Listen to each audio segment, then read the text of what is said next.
ஸ்டாலின் வெளிநாடு போய் 18 நாள் ஒரு நாட்டில் தங்கியிருந்தார்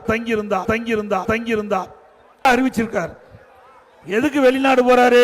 தொழில் முதலீட்டை ஈர்ப்பதற்காக சொல்றார்.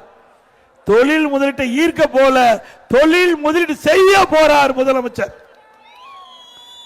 ஏன்னா ஏற்கனவே பல முறை வெளிநாடு போயிட்டு வந்துட்டார். அப்ப வெளிநாடு போய் 18 நாள் ஒரு நாட்டில் தங்கியிருந்தார். ஸ்பெயின் என்று நினைக்கிறேன். இந்த நாட்டில் 18 நாள் தங்கியிருந்தார். அப்ப தொழில் முதலீட்டு ஈர்ப்புன்னு சொல்லிட்டு போய் சைக்கிள் ஓட்டிட்டு இருக்கார். எங்க? வெளிநாட்டில் போய் சைக்கிள் ஓட்டிட்டு போறார். எல்லா தொலைக்காட்சியிலையும் பார்த்தீங்களா? ஊடகத்தில் பார்த்தீங்களா?